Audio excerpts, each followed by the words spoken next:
আসসালামু আলাইকুম রহমতুল্লাহ। সুপ্রিয় দর্শক, জামাতে ইসলামী যদি যুবকদের পালস ধরতে ব্যর্থ হয় তাহলে কয়েক বছরের মধ্যে দ্বিতীয় শক্তি দ্বিতীয় বিরোধী দল হতে পারে এনসিপি।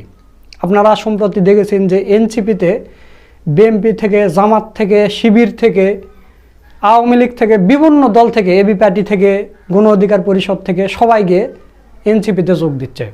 জনপ্রিয় কন্টেন্ট ক্রিয়েটর কাফি, তারপরে মহিউদ্দিন রনি, এরা পর্যন্ত এনসিপিতে যোগ দিচ্ছে। তো এনসিপিতে যোগ দেওয়ার একটা হিড়িক পড়ে গেছে। তো জামাতে ইসলামী থেকে এবং শিবির থেকে যদি এনসিপিতে যোগ দেয়, এটা আপনাদের কাছে কেমন লাগবে বলেন?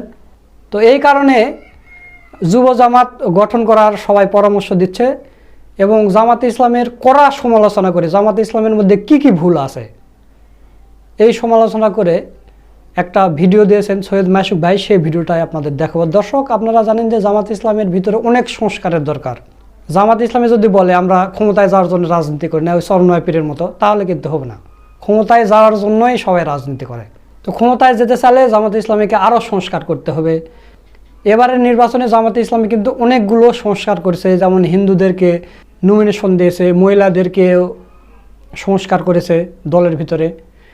তো এরকম আরও করতে হবে। তাছাড়া কিন্তু জামাতে ইসলামের যুবক যারা আছে তারা কিন্তু অন্য দলে চলে যাবে, কারণ জামাতের ভিতরে যুবকেরা শান্তি পাচ্ছে না, শান্তিমতো তারা রাজনীতি করতে পারতেছে না। তো দর্শক, মাসুক ভাই কি প্রেডিকশন করছে এই বিষয় নিয়ে আপনারা পুরো ভিডিওটা দেখবেন। দেখার পরে ভিডিও সম্পর্কে সুন্দর একটা মতামত দিয়ে যাবেন। তো চলুন আমরা ভিডিওটা দেখে আসি।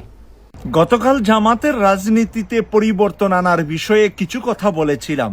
কেউ কেউ কমেন্টসে আমার সাথে দ্বিমত পোষণ করেছেন, কেউ কেউ একমত পোষণ করেছেন।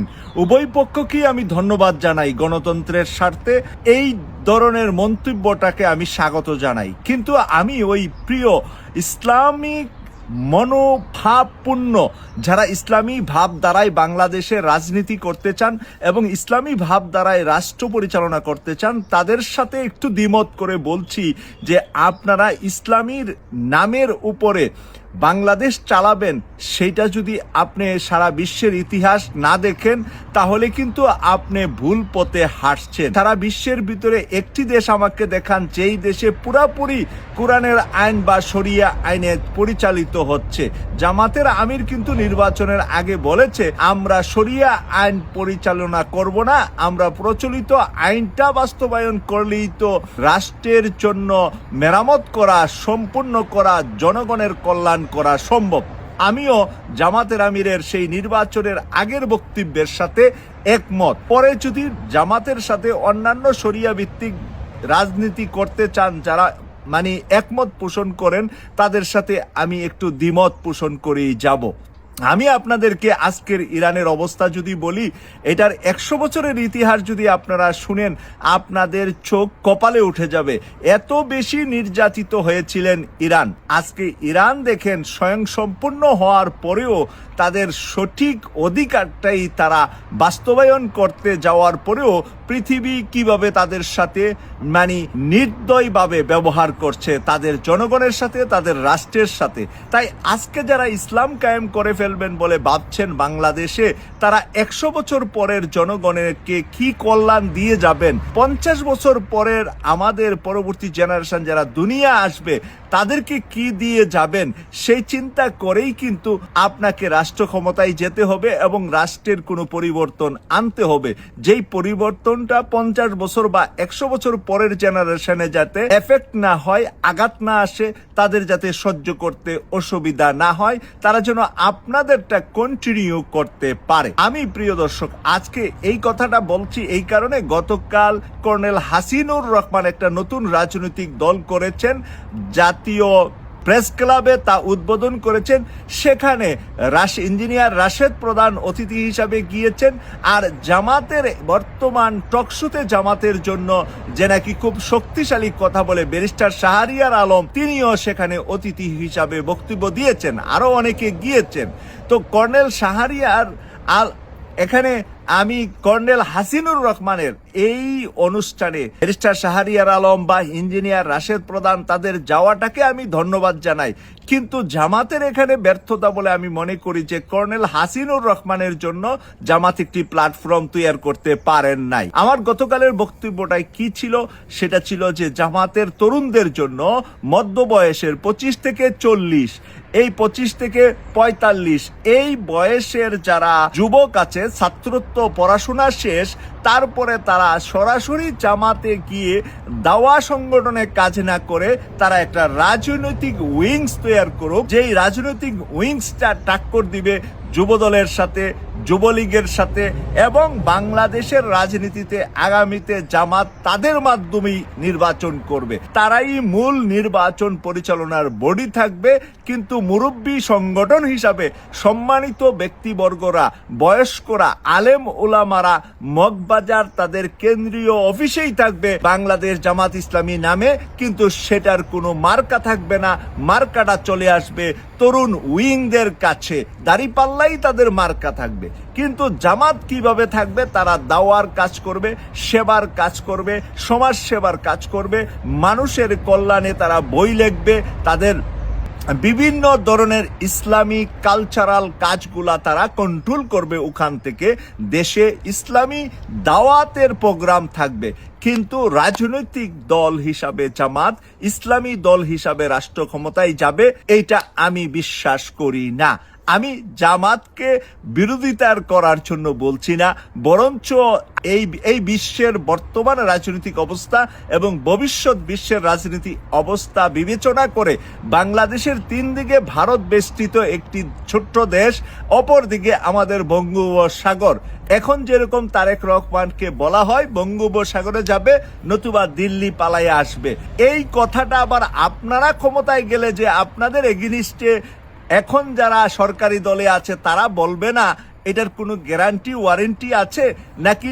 আপনারা ক্ষমতা গেলে আওয়ামী লীগ সহ, জাতীয় পার্টি সহ, বামপন্থী সহ, ভারত সহ, আন্তর্জাতিক আরো অনেক দেশ সহ সবাই মিলে আপনাদের ক্ষতি করার জন্য যখন পায়তারা করবে, তখন কিন্তু আপনাদেরও মাটির পায়ের নিচে মাটিটাকে শক্ত রাখার জন্য একটা তরুণ মধ্যবয়সী একটা উইংস, রাজনৈতিক উইংস শক্তিশালী করা প্রয়োজন। সেই পরামর্শটা আমি দিচ্ছি।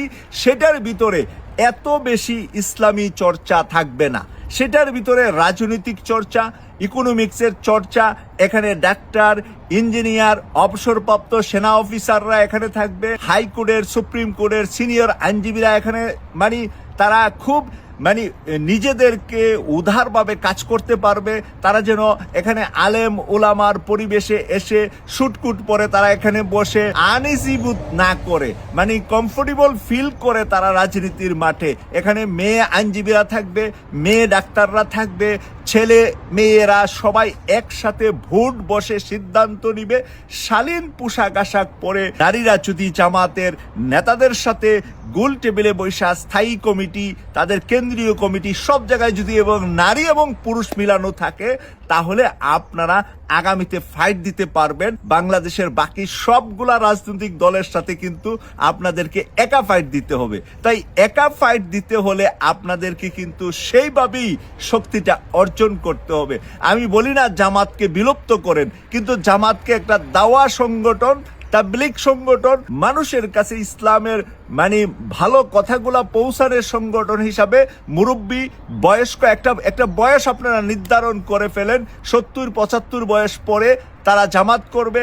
আলেম ওলামা, কওমি অঙ্গনের আলেমরা বা অন্যান্য ইসলামী দল যারা আপনাদের সাথে রাজনীতিতে লিয়াজু করতে চায়, তারা সেই দাওয়া সংগঠনে লিয়াজু করবে। এবং দাওয়া সংগঠনকেও কিন্তু জাতীয় নির্বাচনে প্রার্থী দিতে হবে, সেখানে একটা কোটা করে নেবেন। দাওয়া সংগঠন থেকে 10% নাকি 15% দিবেন, এটা আপনারা সিদ্ধান্ত নেবেন। কিন্তু মূল যে বডিটা হবে, যুব উইং যেটা হবে, এই যুব উইংকের ভিতরে থাকবে অন্তত 60 থেকে 70% প্রার্থী। এরই মাঝে আবার অন্যান্য দল যেমন এনসিপির মতন অন্যান্য যুবক দলগুলাকেও যাতে করে আপনারা কিছু আসন দিতে পারেন, সেই কোটাটাও আপনারা রেখে দিবেন। এরই মাঝে আমি বলবো যে ছাত্র শিবিরের রানিং যারা মানে নেতৃত্বে কেন্দ্রীয় পর্যায়ে থাকে, যাদের বয়স আনুমানিক 25 হয়েছে, এই কেন্দ্রীয় নেতা যদি আপনারা 5% ছাত্র শিবির প্লাস ছাত্রী সংস্থা দুটা মিলে 5% প্রার্থী দেন, তাইলে শিবির থেকে আপনারা 10 জন দিলেন, 5 জন দিলেন ছাত্রী সংস্থা থেকে, যারা নাকি সেই নির্বাচনের সময়কালে ঢাকা বিশ্ববিদ্যালয়, চট্টগ্রাম বিশ্ববিদ্যালয়, রাজশাহী বিশ্ববিদ্যালয়, খুলনা বিশ্ববিদ্যালয়, সিলেট বিশ্ববিদ্যালয়, বিভিন্ন মেডিকেল কলেজে, বিভিন্ন ইঞ্জিনিয়ারিং বিশ্ববিদ্যালয়ে গুরুত্বপূর্ণ দায়িত্ব পালন করে, যারা ভোকাল, যাদেরকে সবাই চিনে, যারা ছাত্র নেতৃত্ব দিচ্ছে, যারা বিপিজিএস হয়েছে বা হবে, এই ধরনের যদি আপনারা 5% তরুণকে প্রার্থী দেন, আপনাদের মানে জনগণের রায়টা, জনগণের মানে ইয়েটা পাওয়ার জন্য, মানে একটা ফ্লো পাওয়ার জন্য, অপরদিকে আবার তারা কিন্তু নির্বাচনী ক্যাম্পগুলা পাহারা দিবে। নির্বাচনী ক্যাম্প পাহারা দেওয়ার জন্য আপনাদের যুব উইংটা ভেরি ভেরি ফ্রিডম শক্তিশালী হওয়া দরকার। এটা জামাতের আন্ডারে থাকলে হবে না, এটাকে আলাদা ফ্রিডম, এই আলাদা ফ্রিডম আপনারা কাদেরকে করবেন? আপনাদের ভিতরে সংসদে গিয়েছে এবং সংসদের বাইরে আছে এমন অনেক তরুণ এবং যুবক রয়ে গিয়েছে, তাদেরকে দিয়ে আপনারা যুব উইংটা তৈরি করলে আমি বিশ্বাস করি জামাতের ভবিষ্যৎ আরো অনেক কল্যাণময় হবে। দেশ এবং জাতীয় জামাত থেকে সঠিক সুফলটা পাবে। প্রিয় দর্শক, আপনাদের সকলের কাছে আমি কৃতজ্ঞতা প্রকাশ করছি। কেটিভি 24 এর পাশে আছেন, পাশে থাকবেন, মতামত লিখবেন। আপনাদের মতামতের উপরেই পরের ভিডিওটিতে কথা বলবো। সুপ্রিয় দর্শক, আপনারা মাসুক ভাইয়ের ভিডিওটা দেখলেন, তো আজকের এই ভিডিও সম্পর্কে আপনাদের মূল্যবান মতামত দিয়ে যাবেন এবং পরামর্শও দিয়ে যাবেন। আপনারা তো মাসুক ভাইয়ের ভিডিওটা দেখলেন এবং এর সাথে আপনাদেরও পরামর্শ থাকলে অবশ্যই কমেন্ট বক্সে দিয়ে যাবেন। সকলকে ধন্যবাদ। আসসালামু আলাইকুম রহমতুল্লাহ।